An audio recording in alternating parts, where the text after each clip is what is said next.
everybody! Welcome back to Matutu channel!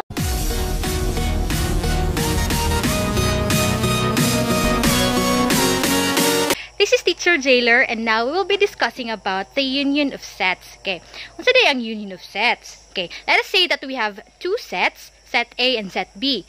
The union of these two sets is denoted by A union B. Okay, and this is the set of all distinct elements that are in A or in B. As you can see, the symbol for union, di ba mo siya letter U. Para dali na tumatimanan ang symbol sa union, let us bear in mind the first letter of the word union, which is letter U. Okay, now an element X belongs to the union of the sets A and B if and only if X belongs to A or X belongs to B. Meaning to say, the union of A and B is the set of all X such that X is an element of A or X is an element of B. Okay, para dili ta magkasinabot, let us proceed to this example. Given that we have set A that contains egg, chocolate, candy, biscuit, and sa tuwang set B natay fish, banana, ug water. Then unsa man atong union ni A ug ni B ani? Okay, ipuna nato ang tanang elements nga naa ni A ug tanang distinct elements nga naa ni B. So as you can see, ang set A ug set B, mga distinct elements, walay nagkapariha nga elements. So kopyaon nato tanan ang elements nga naa ni A, kopyaon nato tanang elements na ni B. So ang A union B nato natay egg, chocolate, candy, biscuit, fish, banana, ug water. Okay, sa set A nato natay upat ka distinct elements and sa set B nato natay tulo ka distinct elements. Therefore, sa atong A union B natay 7 ka elements. Okay, next example.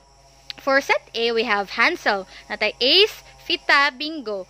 Sa set B po nato natay Extreme, Ace, Oreo, ug Hansel. As you can see, naay Hansel si set A, napoy Hansel si set B.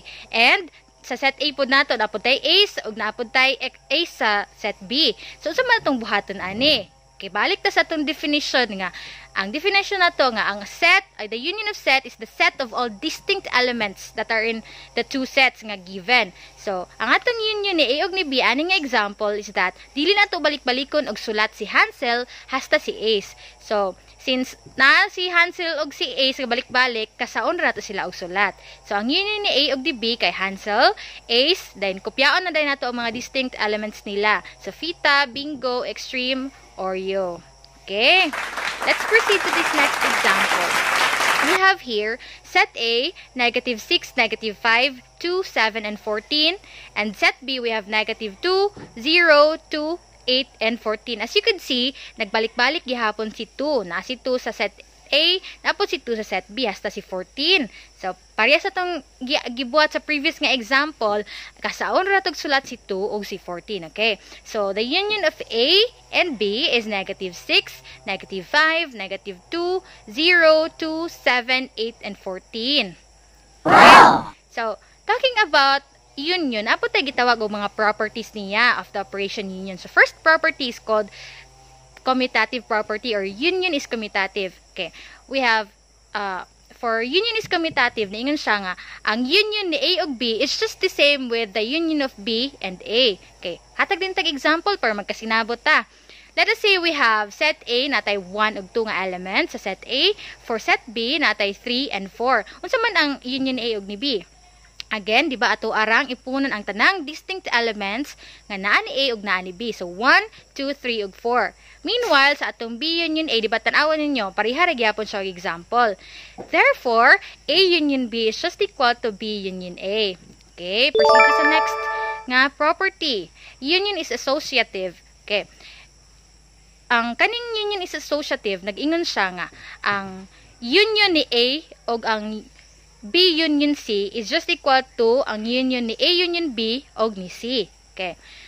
Ato sang i-simplify daan ang left-hand side using examples para makita nato kung tinuod ba gini nga property.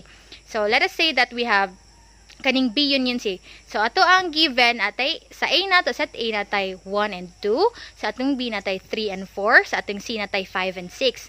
So, i-simplify sa daan nato ang nasa parenthesis sa left-hand side, which is what is the union of B and C. So, ipuno nato again ang elements nga naa ni B ug ang elements nga naa ni C, which is 3, 4, 5, and 6. So, kaning 3, 4, 5, and 6, i-union na po nato sa tanang elements nga naa ni A, which is 1 and 2. Therefore, ang A union B union C is 1, 2, 3, 4, 5, and 6. Okay. Let us proceed to the right-hand side of the equation. So, natay A, union B, union C. Again, let us simplify first unsa ang sulod sa parentheses, which is A, union B. Unsa man ang union ni A ug ni B? Okay. Ipuno na to ang tanang elements nga naa ni A ug tanang elements nga naa ni B, which is 1, 2, dayon 3, and 4. Dayon, ang A union B union C, again, ipuno na to ang elements nga naa ni A union B, o ang elements nga naa ni C, which is 1, 2, 3, 4, then ang sa naa ni C kay 5 and 6. Therefore, A union the quantity of B union C is just equal to the quantity of A union B union C. Okay. For any set A, sa number, mo ni siya ang ato ang next nga property. For any set A is a subset of universal set. Kanang muragaan na iyo nga naay murag gaway-gaway sa ibabaw, naay bar sa ibabaw, mo na siya gitawag nato universal set, di ba? So, ang third nato nga property says that the union of A and A is just equal to A. So, atong i-try og prove. Okay, at sang ihatag tanan ang properties. We have A union the universal set is just equal to the universal set, and A union the null set is just equal to A. So, where U is the universal set.